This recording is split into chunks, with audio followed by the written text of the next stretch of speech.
We're going to talk about Second Half this morning. Second Half is a ministry for older men.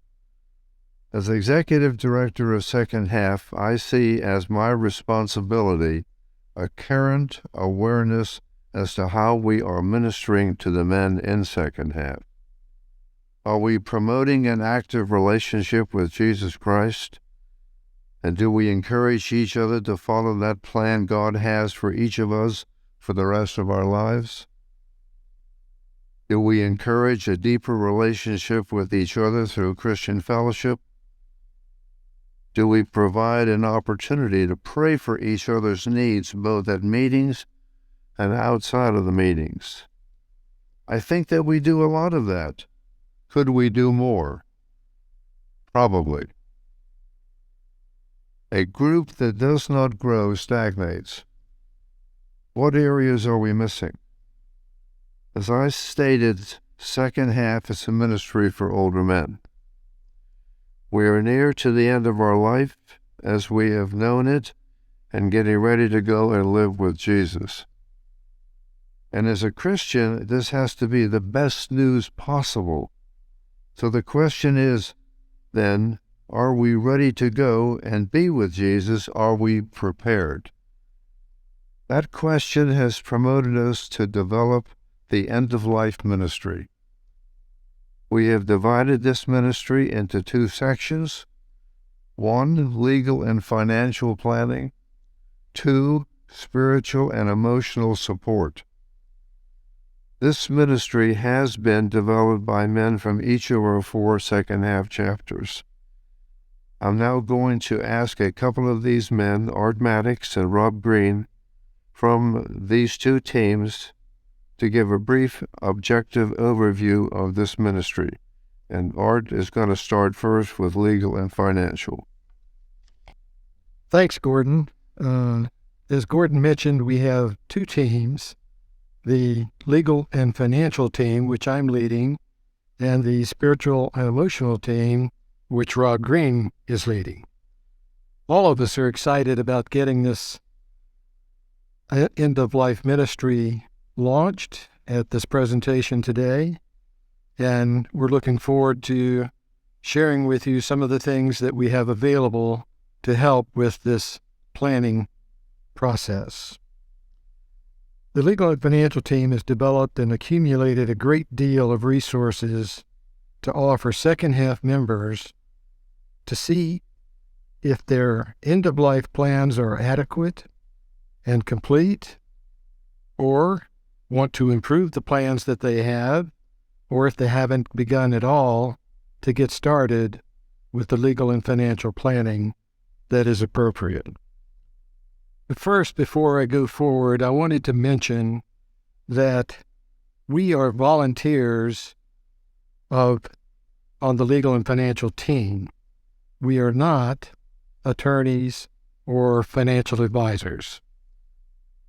But we can explain what attorneys and financial advisors do and how they work with and what they need to have from their clients. In addition, we do not want to know the details of your private legal or financial affairs. We just want to help you organize these areas for your spouse and family. We do have the ability and resources to help you get started or to improve your existing plans. How do we do this? We have prepared and found extensive resources that are focused on the preparation for the end of life. At this point, I think it's helpful to make a key point about the end of life planning. In America, couples who are each 65 years old can expect that the husband will die before his wife 60% of the time. This gets even greater as we age. For example, at the age of 80, husbands are 75 to 80% more likely to die before their spouses. As a result, we have decided to encourage Second Half members to include their spouses in the end-of-life plans based on both of the possibilities of who dies first. So back to our resources.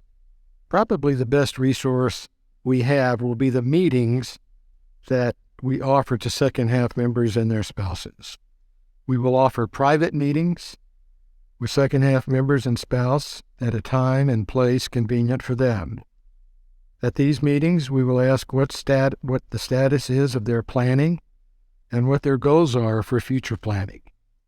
We will point out that we're not interested in private legal and financial matters themselves, but just we want to help get them organized. We will also explain the many resources we have developed and accumulated for them to consider, all of which will be given to them at the meetings. Just a note, these meetings can be scheduled by contacting Skip Thistle, who will assign a team member to your request. That volunteer will contact you to set up a meeting with you at a convenient time and place.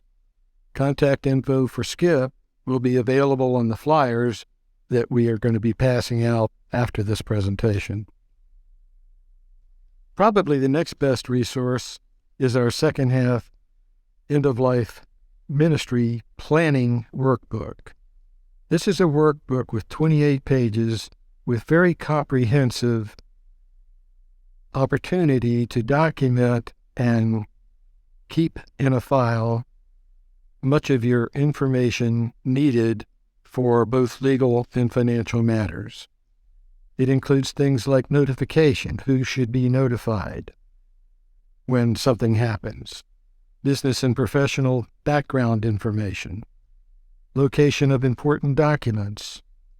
An example would be user IDs and passwords, medical information, financial information, funeral information if you'd like to have that documented, and many others.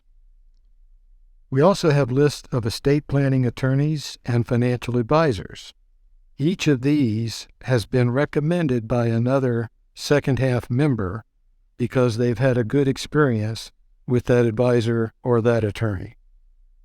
We have a list of books that address the end-of-life planning in many ways. They're available on Amazon, and for example, a couple titles, Everything You Need to Know When I'm Gone. Another is My Final Wishes, and I'm not going to list the other 10 or 15 that are available there that might be of interest to you. One of my favorite resources is a sample message to your spouse on the important steps to take when you pass away. This message is written with love, but it's very helpful to the specific details, not something that would be needed immediately, but at some point after the passing would certainly be very helpful. Most of these will be available online as well by contacting Skip. Again, see the flyer for his contact information. As you can see, there are a lot of resources to help you plan ahead for the loss of your spouse or another family member. We hope you'll reach out for this opportunity. It's available immediately after this presentation, and will be available as long as there is interest from second half members. We're going to have a quick question and answer session, a brief question and answer session after Rob completes his presentation on spiritual and emotional. Rob? Thanks, Art. Good morning, guys. I'm here to let you know today a little bit about the spiritual and emotional team. I am a member of that team, and I'd like to just share what I consider some of the brief details about that support team. Each of the current 4 chapters of second half has team members available today. These guys are volunteers. They have gone through a second half end-of-life ministry workshop, and Each of these guys are we are not professionals. However, we have caring hearts, and we are able to listen, and we may be able to find some solutions for those people who are experiencing emotional stress. We do not have all the answers. There are no cookie cutter recipes when you're dealing with people's emotions. But one of the things we are able to do is to provide support to those members and those family members. The areas that will provide support is in the event of an end-of-life scenario with a member, i.e. he dies, or a family member, the spouse, or additionally a family member for that individual. We also will help out and for those in hospice or those who have been deemed terminally ill. Before I explain how the process works, I think it's important to note that each of these end-of-life scenarios will probably be different, as we are all different. People deal with emotions and people deal with grief at different times within their life. Grief has no timetable. It doesn't have an expiration date, and people can experience grief prior to death. If a person goes into a hospice situation, a family member could experience grief at that point. Other times, grief might not come for months after the death of a loved one.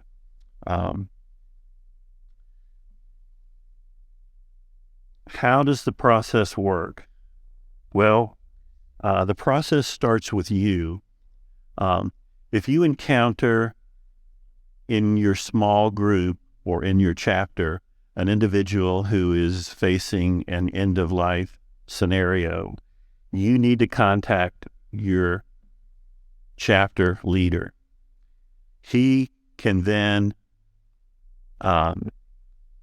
talk to the support group within his chapter, and that support group can make arrangements to contact the family and assess the best way to handle the situation.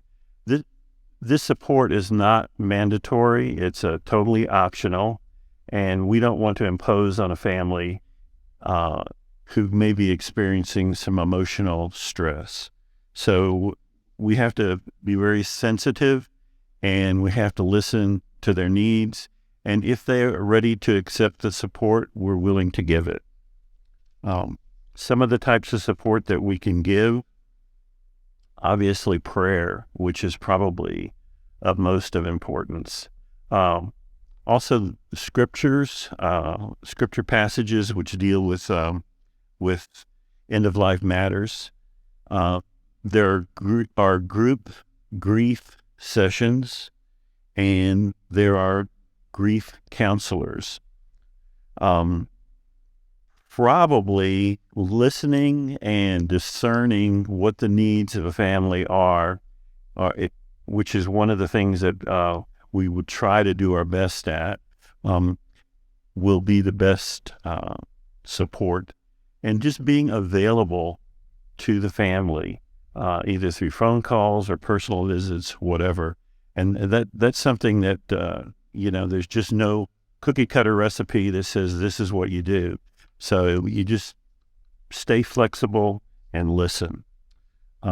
We also provide some books and pamphlets on grief and or family loss. There's a flyer that has been prepared, as Art had mentioned. There's a flyer for the emotional and spiritual support team. And in that flyer, there are some pamphlets and booklets that may be helpful to an individual who is experiencing an end-of-loss scenario. If you have questions, you can contact me, Rob Green. My name and telephone number is on the flyer, or you can contact one of your group leaders, one of the leaders within your chapter, and they certainly will be able to help out in providing some of the solutions and some of the answers. Thank you so much. Have a good day.